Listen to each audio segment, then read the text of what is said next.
Okay, welcome back once again, and in today's session we'll be looking at network security. So if you are looking to take the CC exam or the Security Plus exam, then this would be a session that you'll be interested in. So before I begin today's session, we are going to look at the quiz platform that we've recently set up. And I'm really excited to announce our new quiz platform. We have our ISC2 CC and CompTIA Security Plus quiz on it. So there's a total of 132 questions in the pool already. I've actually vetted through every single question, so be assured that the answers are all correct and the explanations are all good. I'll be adding more questions to it as time passes. So we'll be the questions will be randomized, and you'll be taking up to 100 questions per session. Although you can end the quiz and stop it at any time. So let's quickly step through some. So which AAA component determines which action users are to perform? And authorization is the answer. Next question. Implementing a firewall reduce this is risk mitigation, and do you have explanations out here as well? And in the event that you actually answer incorrectly, actually they'll flag out the correct answer and there'll be explanations as well. And if you have done 20-50 questions and you're tired and you don't have any time anymore, you can actually end quiz, and they actually give you a performance by your category, how many answers you got correct for each category, and you can review your wrong answers here again. So this is completely free. I'll leave the link to this site in the description down below, and I hope that you enjoy it. Thank you. Okay, moving into concepts. So when we look at network security, there are three concepts we have to look at. The first one is all the network devices, the stuff that you deploy in your environment. And then we take a big picture look at the network architecture, why you choose to design a network in a certain way and what are the pros and cons of doing so. And finally, we look at network protocols. So on your network itself, there will be a lot of devices that are connected. They will be speaking a lot of different protocols. So there will be services and things like that which communicate to each other in different ways. And so we'll be looking at some of the more common protocols that all the network devices are using. Okay, so let's quickly take a look at network device. So for switch, what happens is when you have multiple endpoints, or you may have laptops and all of that, they may require a switch in order to be able to connect to each other.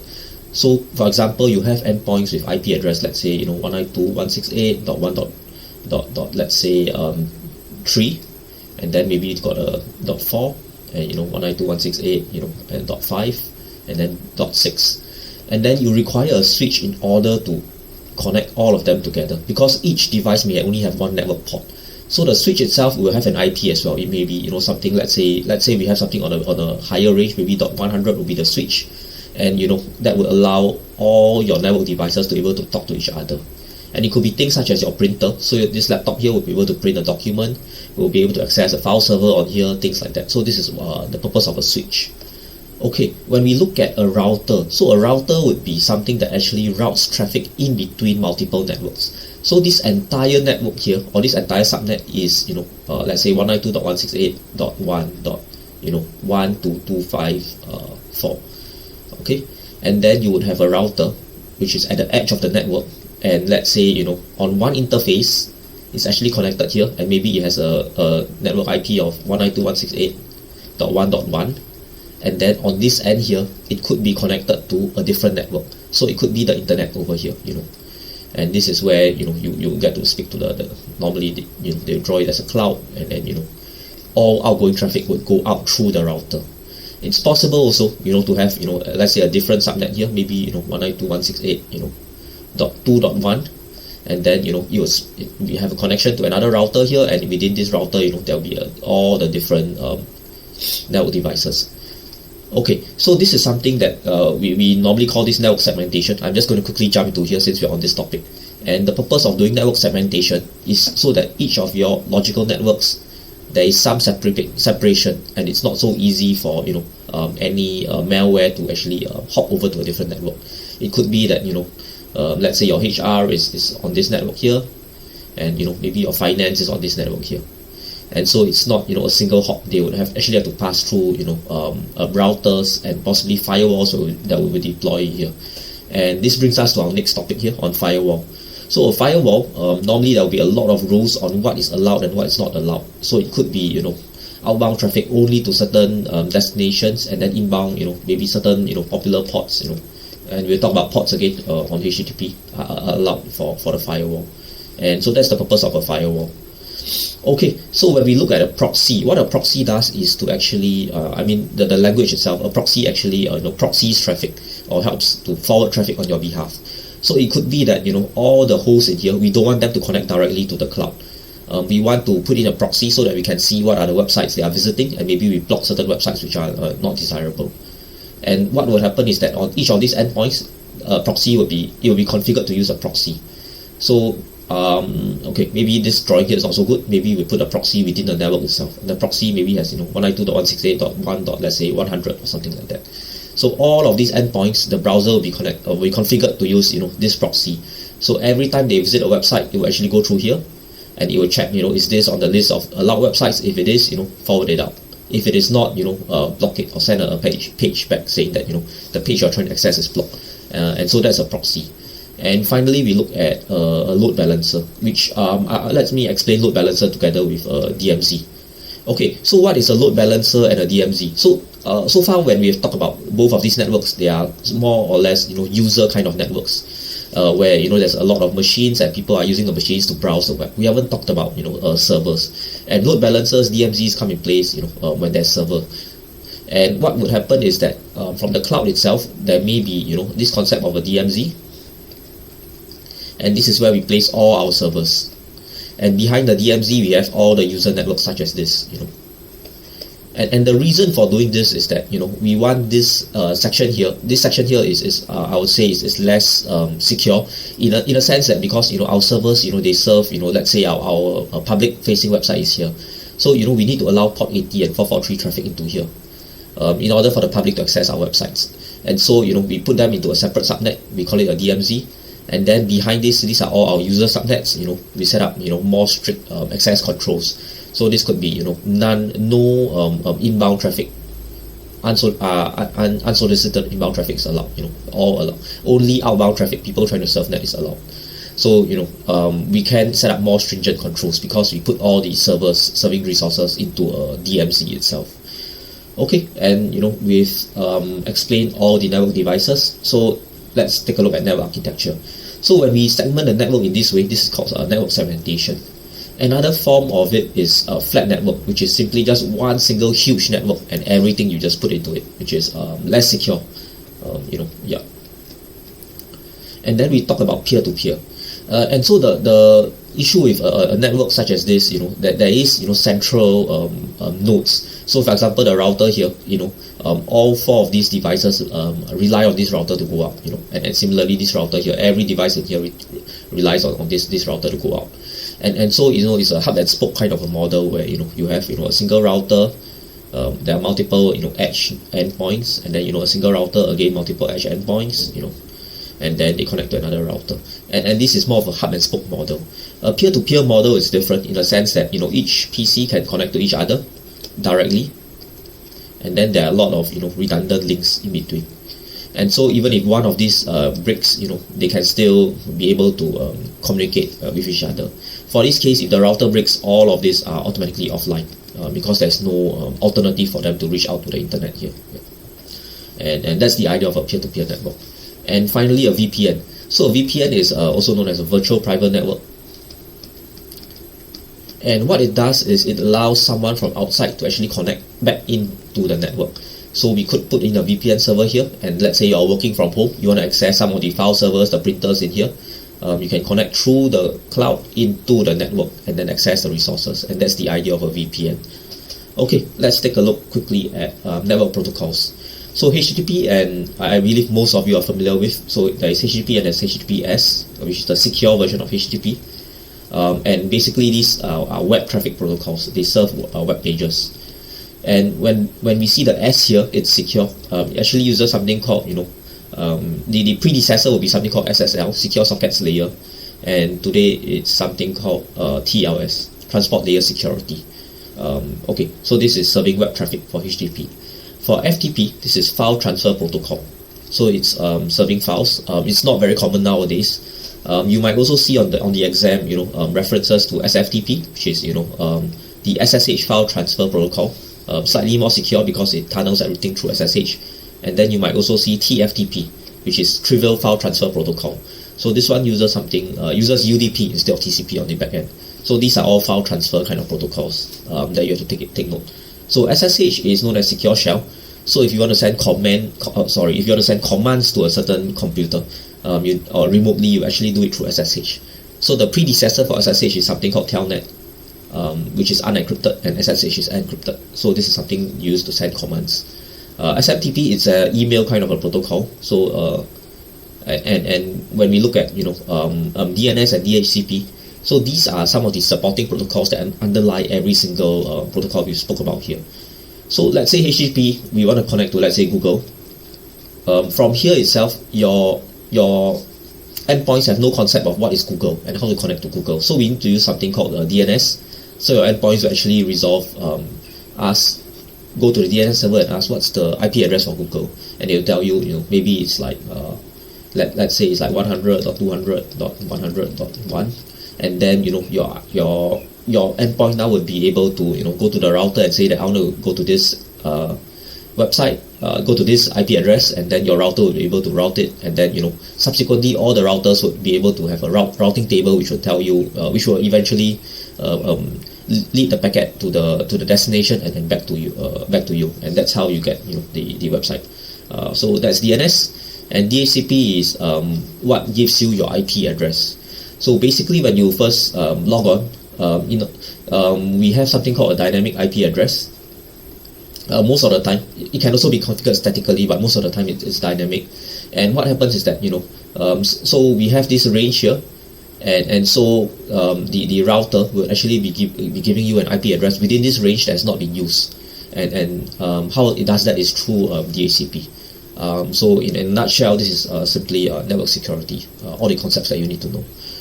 Okay, let's move on to the first question. So which device is primarily used to filter network traffic based on predefined security rules? So we are looking at filtering traffic, and we are looking at predefined security rules.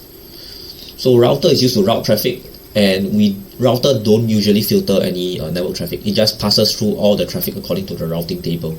So when we talk about filter, it's always firewall here. Yeah. So this is B.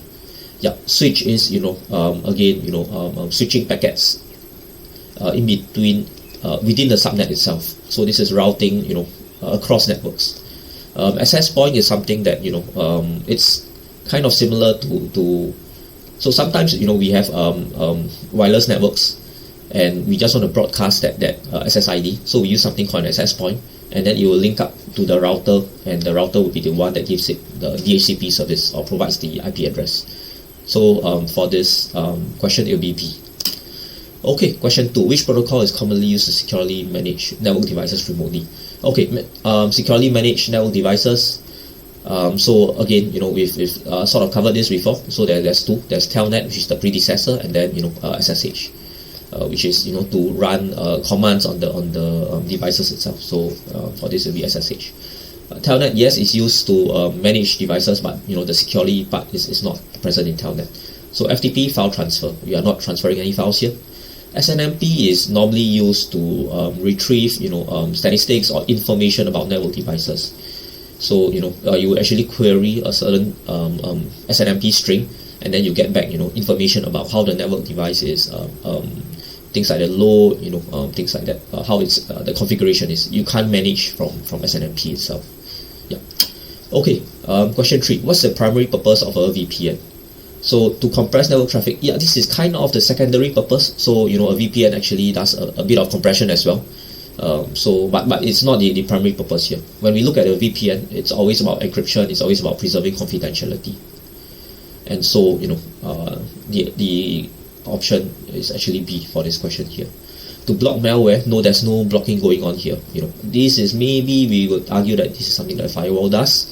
Increase network bandwidth, it's not possible to increase the network bandwidth. Maybe make more efficient use of the network bandwidth, which is through compression. But definitely, so the primary purpose would be to encrypt here. Yeah. Okay, question 4. Which network security technology monitors traffic and alerts administrators about suspicious activity? Okay, so we are talking about monitoring and alerting. So we are not talking about blocking. There's no blocking involved here. And so what we are not preventing. There's no prevention going on here. There is only detection, because we want to find or detect network traffic and we alert them. That's all that this does. And so for this, it will be IDS, intrusion detection system. VPN, we spoke about it, it's more confidentiality. NET, so NET is something called network address translation. So earlier on when we see, when we talk about the router itself, the router has two interfaces. They have a private IP address 192.168.1.1, and then it has a public IP address, maybe 100.200.100 or whatever it is. And the purpose of NET is to actually have multiple private IP addresses behind that can share a single public IP address. So this is the router's private IP, and there's like multiple hosts connected to it. So actually all these .2, .3, .4, .5 are all sharing this same public IP. So that's the idea of NET. Okay, load balancer is something that when we talk about load balancer, application proxy, it's something that we place in front of an application. So if you have, let's say, a web server, and it's connected to the internet, and then there are multiple members of public who are trying to access the web server. What we do is we put a load balancer in front of it, and then we can put multiple web servers, and the load balancer will help to balance the load between all of the web servers. So that's the idea of a load balancer. Okay, question 5. Which network architecture separates system into zones with different security levels? So we are looking into architecture now. Okay, we've looked at flat network, everything in a single network, so that's out. Peer-to-peer, no, then there's no zones involved in peer-to-peer. Everyone is the same, everyone is a peer in the network, so this is out as well. And what we're looking at is network segmentation. So we can, just now we saw earlier, we had the HR subnet, we had the finance subnet, and then they are all connected, and then we connect out to the internet. And so that's the idea of network segmentation. And you can have different security levels as well. Maybe you have a server subnet, and from here itself, you might want to have more stringent security controls in here. Okay, question 6. Which device determines the best path for packets between networks? Okay, so the keyword here is between networks. So if it's within a particular network subnet, it is switch. This is within network. But we are looking at between network, so this would be a router here. Okay, so there's a couple of new options here we haven't looked at. So hub is actually the predecessor for switch. And okay, so a switch is actually quite intelligent itself. Let's say you got .1, .2, .3, .4. When a packet comes in and the switch can actually see, oh, it's supposed to go to .4, you only send it to .4. You wouldn't send it to 2 and 3 as well. But when we talk about a hub, a hub is a more dumb device, and actually when a packet comes here, you just forward it to every single network link. And if it's not bound for 2 or 3, when it reaches here, they will just drop off the packet, because it's not meant for them. So a switch is a smarter version of a hub. And definitely a switch that's the meaning of a hub. So a repeater is something that we see a lot with Wi-Fi networks. When we have too huge of a network and you need to repeat the Wi-Fi signal, that's the idea of a repeater. So for this question is a router. Okay, question 7. Which security concepts involve placing publicly accessible servers in a separate network zone? And we kind of have talked about this earlier, which is DMZ. Remember we talked about the server subnet, residing in the DMZ. The internet is here, and you allow maybe port 80 and 443, which are the HTTP ports for web traffic going in, and all your user subnets sit behind this, and from here you restrict the inbound traffic. So that's the whole idea of a DMZ. Okay, so for VLAN tagging, normally when we look at this, we look at network segmentation. So each of these could be on a separate VLAN, and so you can kind of share the same network appliance. So VLAN stands for virtual LAN. You can share the same network appliance, but actually it's separated virtually. So that's a VLAN tagging. So port forwarding is something that's done here itself. So maybe you have a router, and all the public traffic goes to the router, and you say that I want to forward 443 to this particular web server. So 443 will go here, and then let's say port, let's say I think it's 21, will go to this file server, so FTP, and so both share the same public IP address, but you're just forwarding the ports to the correct server. Up would be something that address resolution protocol, MAC address into IP address, so it's not really relevant here. Okay, our last question. Which protocol automatically assigns IP addresses to devices on a network? Okay, so DNS, we have covered this. So this goes from domain name into an IP. So this is not what we are looking for. And DHCP is the one that is from IP addresses, assign them to specific MAC addresses that the device has. So we are looking at DHCP here. FTP, again, this is file transfer. This is after you have already connected to the network, you have an IP address. Then you can start doing all of this stuff. SNMP, again, is to check on your network appliance, the health of it. So it sends statistics. So for this, it's DHCP. Okay, looks like we have done. And thank you once again for watching this session. And I hope you have learned something from this session. Thank you.